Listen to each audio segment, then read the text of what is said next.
Okay hello viewer, this is Tanish Wasim और आप लोगों की पुरज़ोर फरमाइश पे आज बुक 2 स्टार्ट कर रहा हूँ मैं, D2। ठीक है, D2 और वो भी 7th एडिशन। ठीक है, और उसका यूनिट 1 स्टार्ट करेंगे। ठीक है, चैप्टर 1 उसका स्टार्ट करेंगे। और इससे पहले मेक श्योर कि आपने चैनल सब्सक्राइब किया हुआ है, क्योंकि रिक्वेस्ट मुझे आ रही हैं। लेकिन पुराना चैनल मेरा हैक हो चुका था, तो अब नया चैनल आई है, तो अगर आपने इसको सब्सक्राइब नहीं किया तो काइंडली सब्सक्राइब कर लें। और अब चैप्टर की अगर बात करें तो चैप्टर के नेम से स्टार्ट करेंगे। अब चैप्टर का नेम है डायरेक्ट एंड इनवर्स प्रोपोर्शन। ठीक हो गया। तो जिन लोगों को प्रोपोर्शन का नहीं पता तो वो पहले सुन लें कि सबसे पहले रेशियो क्या होती है। ये रेशियो सही निकला है। रेशियो जो होती है वो होती है comparison comparison of two like quantities. Comparison of two like quantities is known as ratio. Like quantity से क्या मुराद है? kg, ratio kg। ठीक है, मीटर मीटर, सेंटीमीटर सेंटीमीटर। हम ये नहीं कर सकते कि kg का कंपैरिजन करवा लें ग्राम्स के साथ। So comparison of two like quantity is known as ratio. ये रेशियो का सिंबल होता है। ठीक है, टू डॉट। अब थोड़ा सा और रेशियो के बारे में सुन लें। रेशियो बेसिकली रैशनल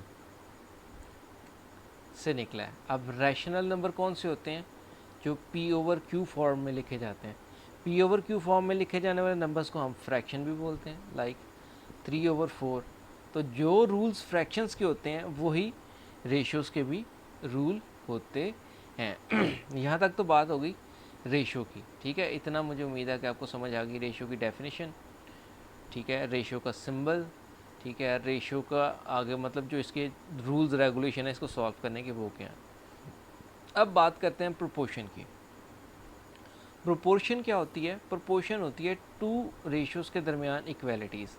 अगर सपोज A रेशो B है, ये एक रेशो है C रेशो D। तो अगर ये इक्वल हैं तो ये इक्वालिटी जो शो कर रही है ये इसको प्रोपोर्शन बोलेंगे। Equality between two ratios, equality between two ratios is known as proportion. ठीक है, प्रोपोर्शन का सिंबल ये नहीं होता, प्रोपोर्शन का सिंबल ये 4 डॉट्स होते हैं। ठीक है, 4 डॉट्स लगा रहा हूँ मैं, ये 4 डॉट्स होते हैं। अब दो रेशियोज़ के दरमियान कंपैरिजन हो रहा है, इक्वालिटी है तो ये प्रोपोर्शन है। तो एक रेशियो से एक रेशियो में अगर हम चेंजिंग करेंगे तो दूसरी में भी फिर चेंजिंग आएगी। तो इस चेंजिंग की बिना पे इसको फिर डायरेक्ट और इन्वर्स प्रोपोर्शन बोला जाता है। इसको किसी बुक्स में वेरिएशन भी बोलते हैं। और ये जो चिड़िया बनाएंगे आगे हम जाके इसको वेरीज का साइन बोलते हैं, वेरीज एज।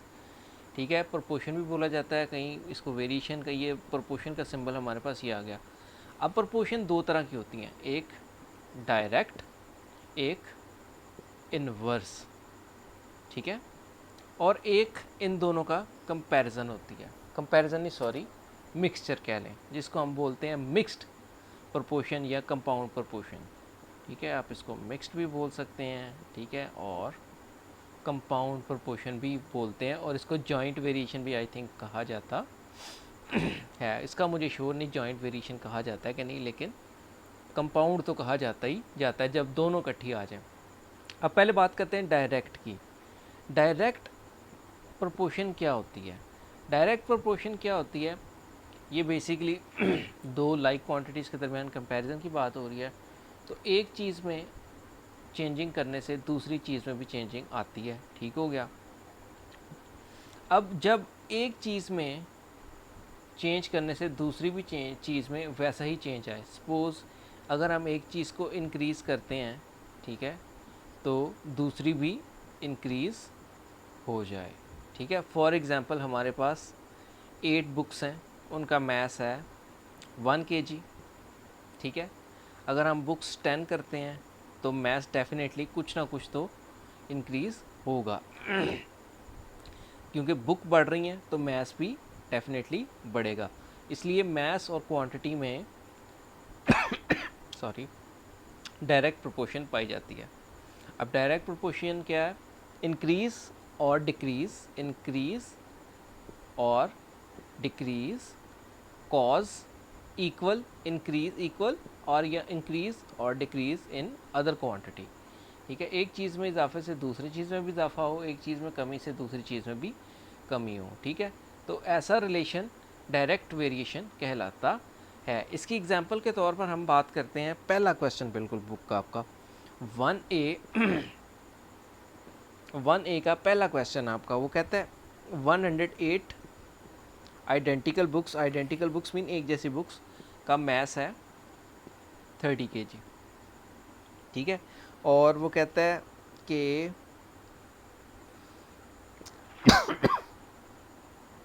150 बुक्स का मैस कितना होगा। अब कितना होगा का हमें पता नहीं है, इसलिए हमने इसकी जगह मैथमेटिक्स में जिस चीज़ का पता नहीं होता अननोन लगा लेते हैं। मैंने अननोन लगा लिया है तो x आ गया। अब सबसे पहले जिस चीज़ में x हो उसका एरो हमेशा अपवर्ड लगाएं। ठीक है, अपवर्ड लगा लिया हमने, अपवर्ड लगा लिया। अब दूसरी चीज़ हमारे पास क्या आ रही है, इसका एरो लगना है। अब हम इसमें एरो तब लगाते हैं जब हमें रिलेशन पता हो। अब 108 बुक्स का 108 बुक्स का मैथ्स 30 kg है, बुक्स बढ़ गई हैं मतलब 108 से 150 हो गए हैं, डेफिनेटली मैथ्स भी बढ़ गया होगा। तो एक चीज़ के बढ़ने से दूसरी चीज़ भी बढ़ रही है, तो ये डायरेक्ट रिलेशन है। अगर डायरेक्ट रिलेशन हो तो एरो हमेशा अपवर्ड, जिस पार्ट में x है उसका एरो हमेशा अपवर्ड ही लगेगा। लेकिन जिस पार्ट में नंबर्स हैं दोनों, उसका एरो आपको कंपैरिजन करके चेक करना पड़ेगा कि कौन सी वेरिएशन है, इसमें कौन सी प्रोपोर्शन पाई जा रही है। तो ये डायरेक्ट थी क्योंकि एक चीज़ के बढ़ने से दूसरी भी बढ़ रही है।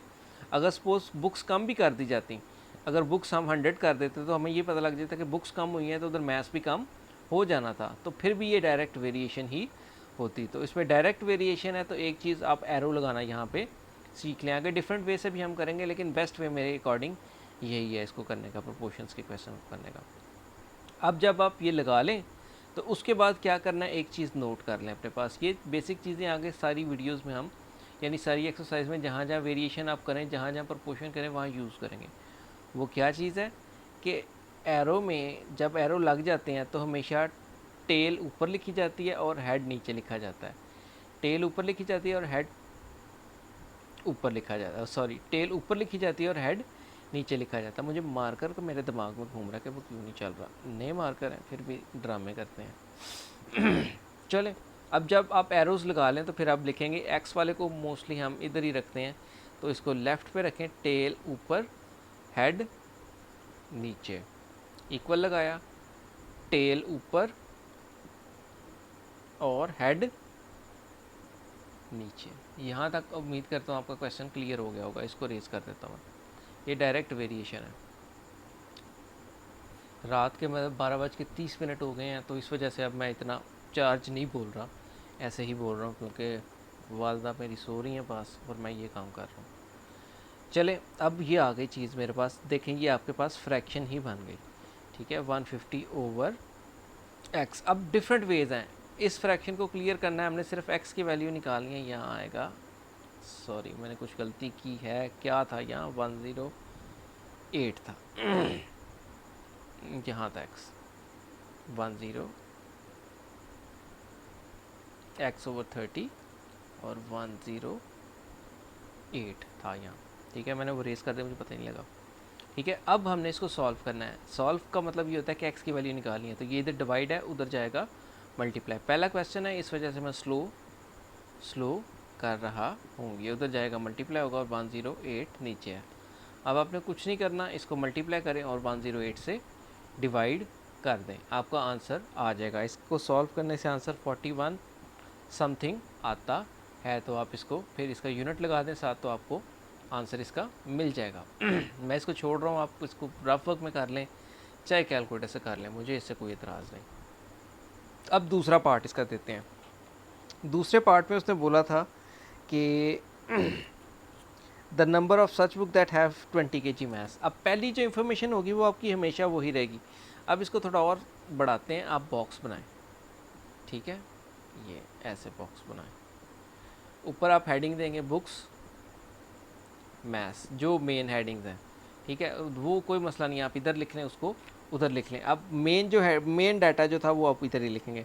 108 बुक्स का मैथ्स है 30 kg। अब वो पूछ रहा है 20 kg कितनी बुक्स का मैस होगा, कितनी हमें नहीं पता, जिधर कितनी होता है उसका एरो हमेशा अपवर्ड, रिलेशन हमें पता है इसका डायरेक्ट ही है, क्योंकि मैस कम हुआ है तो बुक्स भी डेफिनेटली कम हुई होंगी। अब फिर वही रूल, टेल ऊपर हेड नीचे, तो x ओवर 108 इक्वल 20 ओवर 30। ठीक हो गया। अब 108 इधर डिवाइड है, उधर जाएगा मल्टीप्लाई हो जाएगा, 20 इंटू 108 ओवर 30, ये इसके साथ कट गया, और 108 भी 3 से कट जाता है, अदरवाइज़ आप खुद सॉल्व कर सकते हैं इसको। 3 3 ज़ार 9, 3 6 ज़ार 18, ये आ गया 2 इंटू 36। आपको मल्टीप्लाई करने का एक इजी वे बताता हूँ आपको।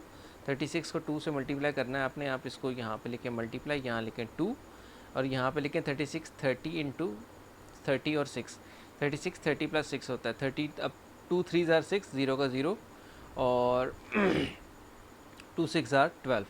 अब इनको प्लस कर दें, 60 प्लस 10 प्लस 2, 12 को भी मैंने तोड़ लिया, 60 और 10 70, 70 और ये 2 72 आ गया हमारे पास। तो मतलब 20 kg मैथ जो होगा, या 20 kg है ना, हाँ जी 20 kg मैथ जो होगा वो 72 बुक्स का होगा। तो ये बेसिक मेन एक क्वेश्चन था जो मैंने किया है डायरेक्ट प्रोपोर्शन का।